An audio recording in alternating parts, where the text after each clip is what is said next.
They make your package look bigger as well. Well, you don't have to worry about that. Recording. Hi guys. Hi guys. Okay, welcome to week 3 main challenges. Welcome to mini challenges. As you might have guessed, we've exchanged the Rhino and we've put in place Charlotte Dugmore, the Cracker Krakatoa, the GCSE Volcano. Okay, so we're going to talk a little bit about lunges, but before we do, we're going to talk about technique. Why technique is so important, okay? Charlotte, why is technique important, please?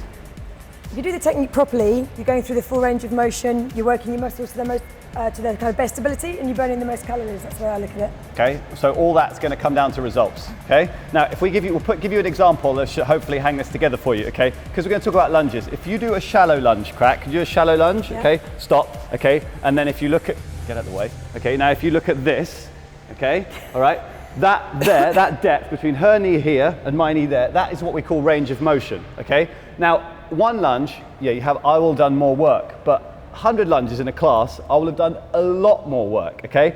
And if you imagine that the lunge is one station, so then add on, if you're gonna shallow lunge, right, and get a part of it, you're also gonna shallow squat, okay?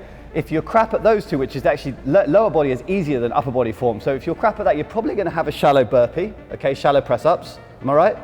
You're probably not going to do your press-ups right, okay? And then form pervades everything. So this tiny thing here, we think, oh, just get my fucking knee down, okay? Well, you're taking 60% of the effectiveness of the move and chucking it away. But you're doing that in every single movement. There's not many moves in CF that don't involve a lunge, a squat, a press-up, a burpee. There's few, isn't there, you know? Variations of them. Yeah, they're all variations of them. So basically, someone's going to walk in front of the shot now. So basically, the point is this, is that nail your form and unlock a totally different level of training. And it looks sexy too. Yeah, it looks much better, you know. Or I don't know whether good form looks sexy. I think bad form looks cringeworthy.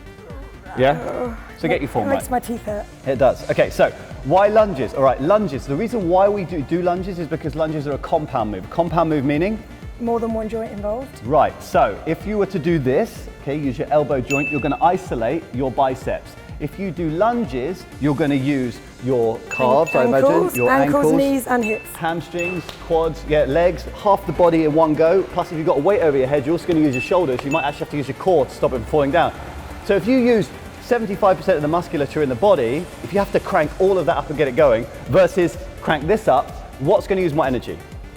Compound movement. The compound move, okay? So that's the first thing, okay? I'll give you the ultimate example because we all like having nice six packs, all right?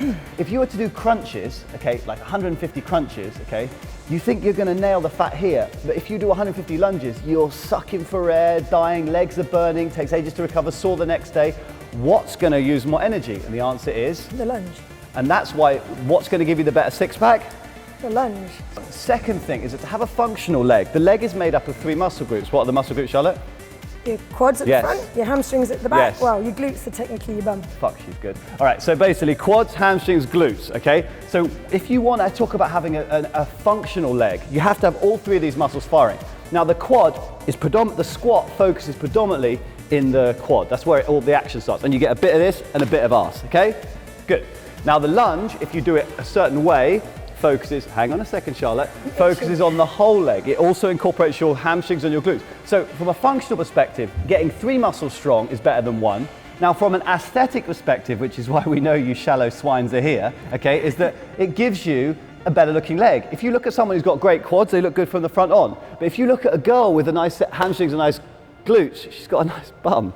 Which is where men spend a lot of their time looking at backsides, okay? Are you and Maxine? I shall stay firmly this way. I'll tell you a true story. I walked in and Maxine and Charlotte were working out today. The first thing I did, I'm just being honest here, was look at their bums. First thing I did, I thought, it's a nice sight, and then I got on with my day. And if truth be told, the first thing we did was look at his bum as well. There you go. And on the scale of perverts, you know, one being a paedophile in a playground and the other being, you know, a eunuch, I don't know what lives in the middle, I'm not the most pervy guy, but I still look at bums, yeah? So that's why you lunge, okay? To get a nice bum, all right? So I said here, I wrote down that the president of leg movements is the squat and the first lady is the lunge, okay? So the lunge is Michelle Obama, yeah? So that's basically a little breakdown into why we lunge, okay? If you understand this video, you're gonna then take the next 3 videos, very, very important, and you're gonna use them to nail this move. Okay, we will see you in day 2. Okay. Oh, sorry, day 15, day 16, shit. All right, see you in a bit.